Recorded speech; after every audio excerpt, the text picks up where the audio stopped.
Welcome to The Man in the Middle. I am your host, Bill West. Today we're going to be looking at a group of novels called Battlegroup Z by Daniel Gibbs. It takes place in approximately the 25th century. Uh, some centuries ago, the Communist Party has finally taken over Earth, and most of the or not peace, but the freedom-loving peoples and most of the religious peoples who would not survive under communist rule have fled to another arm of the galaxy to get away from Earth and the Communist Party.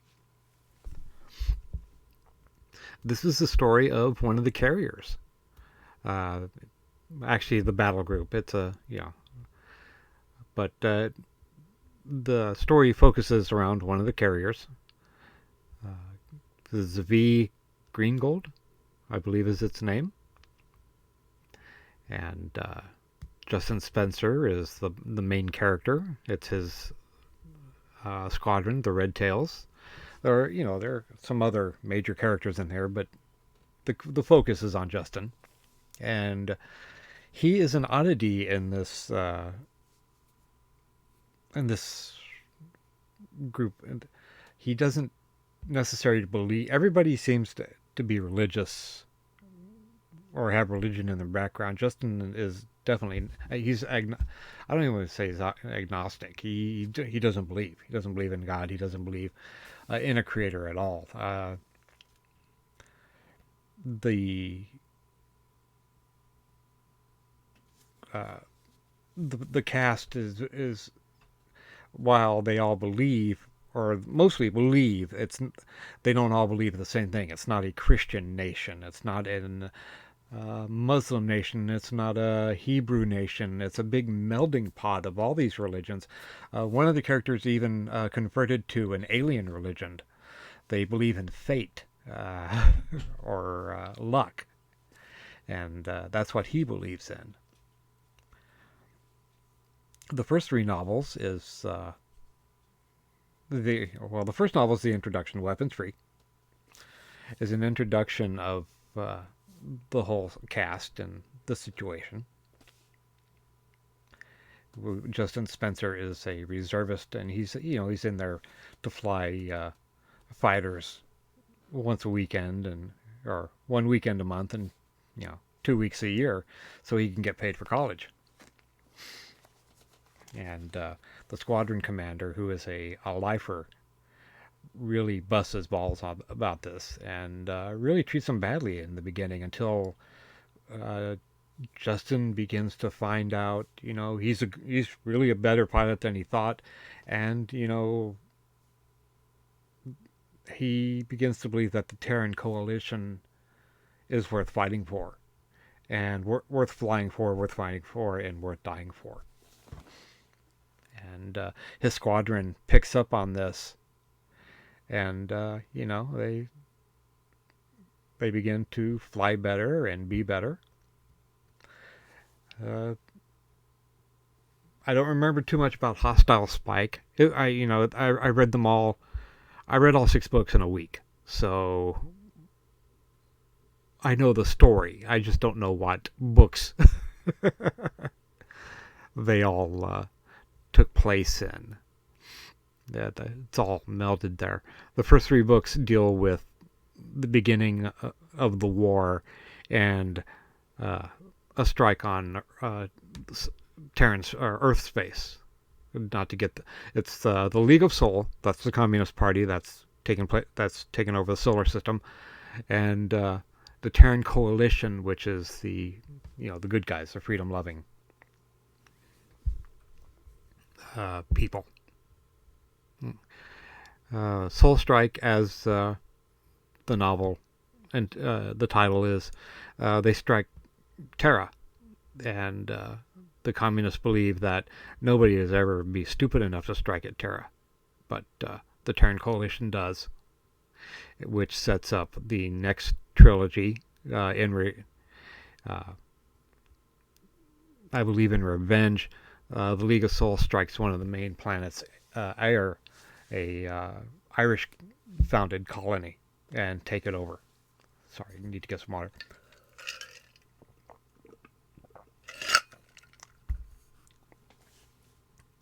Uh, Bandits engaged as for their strike against Seoul. The Green Gold is sent to hunt down pirates. It's supposed to be a rest, but of course it gets a little bit more than uh, they think. Book 2 is also a pirate hunting novel, but these pirates are backed by the League of Soul, and they go hunting for the green gold, and then we get to Final Flight.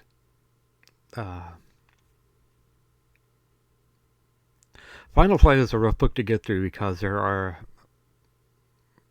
if you want to know anything, if you want to know less about it, I'd stop here because I'm going to get into a little bit of spoiler territory. 5, 4, 3, 2, 1. A lot of people die. On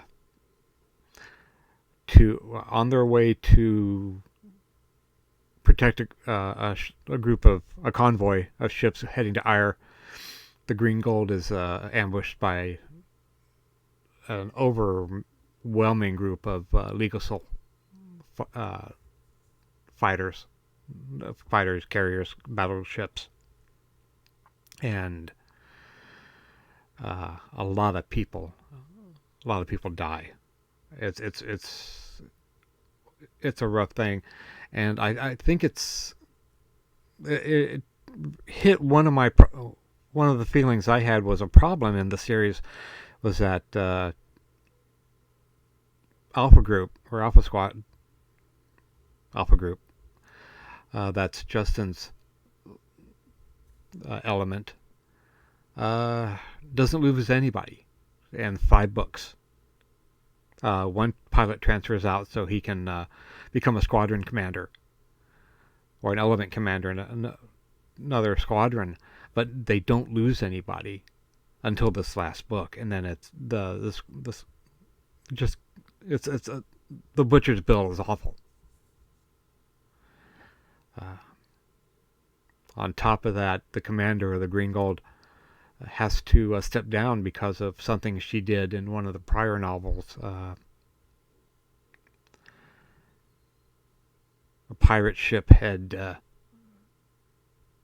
taken out a lot of their group, and even though the pirate ship finally was destroyed, she had such a head of steam on, and she was so mad at the pirates that she said to start shooting on the life pods, which is a no-no. You don't do that. You don't shoot at life pods. They're defenseless combatants at that point. And at the end of her tour, she is forced to step down. And yeah, that happens in Final Flight. It's a really good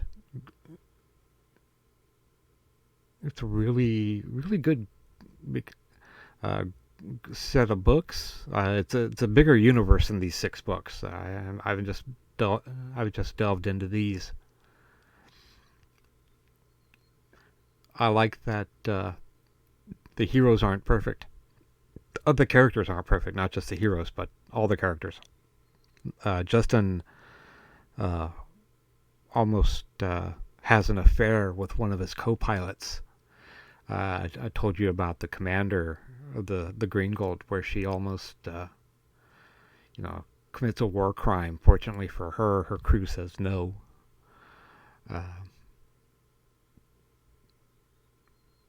We have a pilot who just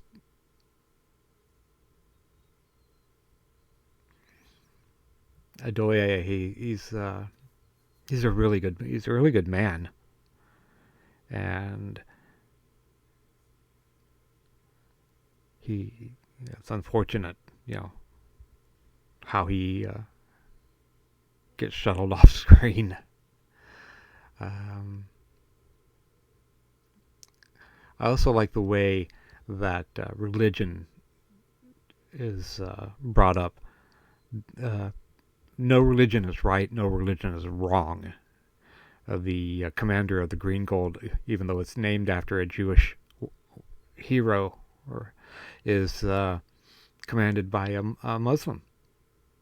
And we have like some Christians in there, Catholic, Protestants, Catholics, atheists. That's what I was looking for. Justin's an atheist, and we have a crew member who adopted the alien religion, and we get to see how religion might work during wartime, how you might turn to something bigger than yourself. Justin begins as an atheist, and he becomes a born-again Christian by the end of the series. He even begins to question God about, even though he's a Christian, he questions God about why, which is you don't see a lot, and I'm very happy about that. Being a Christian myself, I don't say much about it on the channel, but I was very happy about seeing it. And the author doesn't make fun of Christianity. He doesn't, or any religion for that matter. He accepts it, and he might be a person of faith himself. If you're looking for a really good space combat or military science fiction, you can't go wrong with this series. And like I said, it's just the beginning of a whole universe that this author has written, and I intend to delve into it much further. I hope you liked this video. If you did, please give me that thumbs up. Drop a comment down below. Become a subscriber if you're not already. I could use your help. In fact, I'd like to have you here. You guys take care, and that sun is just really washing me out. Enjoy the books, and if you have any favorites, let me know. I'm going to be doing this a lot more. I read a lot on my Kindle. I'd like to have physical copies to review, but I read a lot on my Kindle, so I'm going to be reviewing a lot more Kindle books than I have been. So I hope you enjoyed it, because we're going to see more. You guys take care, and I'll talk to you again soon. Bye.